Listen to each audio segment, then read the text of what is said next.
Hey guys, Art 17 here, and we are in week 8 still. We're going to talk about number 15. Also, I want to remind you that the midterm presentation is due this week by Sunday night, at least. Sunday night this week, which would be the 16th.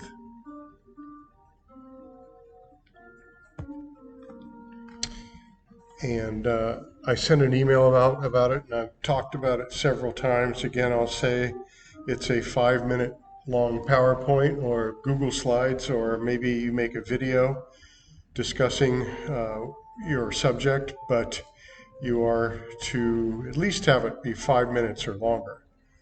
And you're going to present on either an artist or an art style or method or technique, or something in art history maybe, or one of the art movements. So research art movements and see if something sparks your interest there to present on, or it can be on an artist. It's something in art. It doesn't have to be what we're doing in this class, it doesn't have to be drawing and painting. It can be about anything in art. Mention several things like cake art, jewelry, costume, makeup, tattoo, anime, ceramics. So I think you get the point. And in your presentation, you will provide at least 5 or more images, describing and explaining something that relates to your subject and is outlining it enough to give your audience a good understanding of what you're presenting on. So 5 images and then some text too, so that we can read a introduction and a body of work and a conclusion and why you like it or why you're doing your artwork about it. Because also you're going to provide your own artwork, one piece of artwork that relates to your subject in one way or another. So it might be an actual copy of what you're talking about, an artist or an art style, your copy of it, your actual artwork, or it can be maybe a metaphoric about that, or some other aspect that actually does relate to it in some way or another, and then you can talk about that. If it's a little out of the ordinary or thinking out of the box, that's fine, but it should relate in one way or another, and you'll have to support that with some sort of commentary about it, or your take on why you did that artwork in connection with your subject.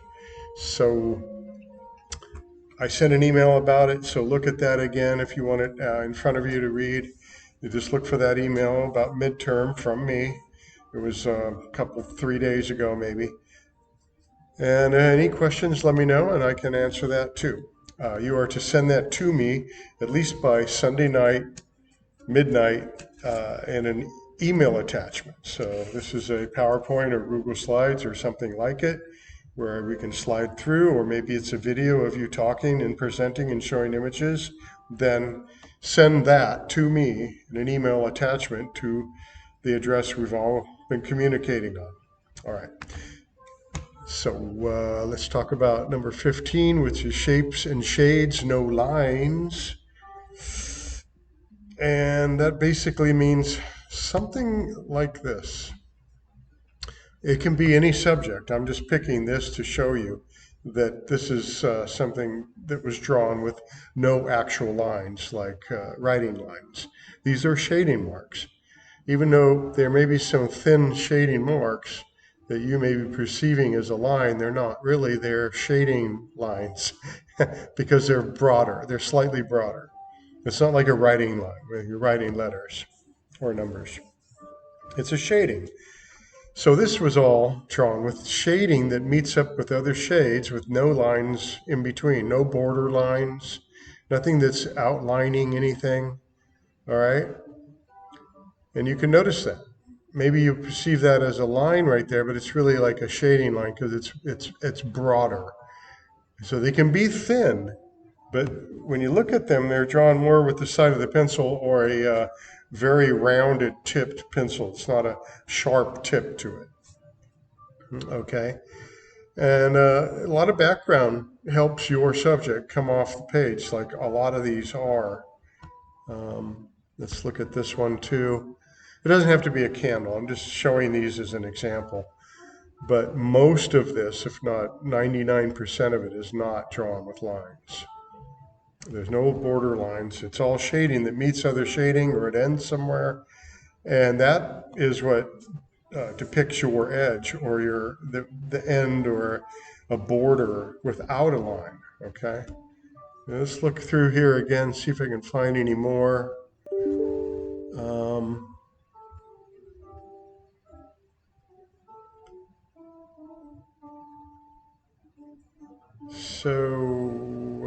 This is almost like that, but that's more stippling. So unless you're good at stippling, we're going to do ink techniques in a couple of weeks. We haven't really gotten to that yet, but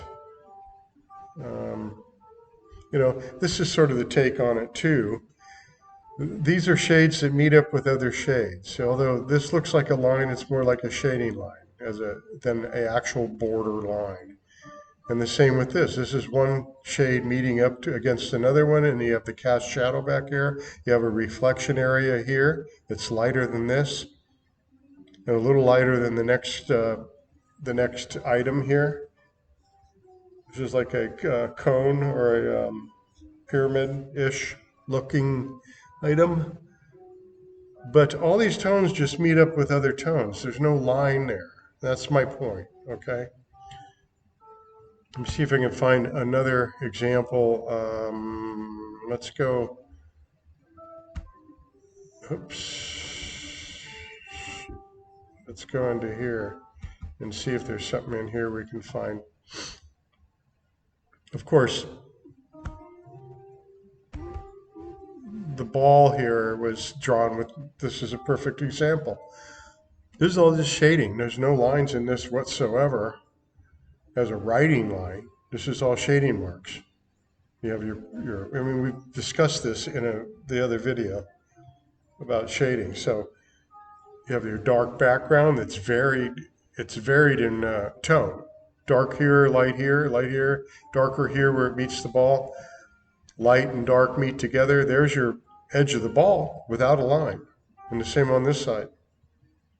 So that's what I want you to get to, that kind of idea.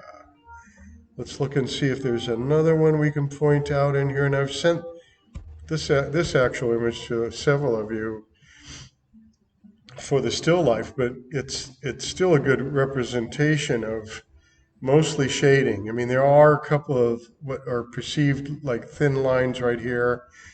Not many though. Certainly not around every item, and everything's all bordered with a line. So you can see the shading meeting other shades here.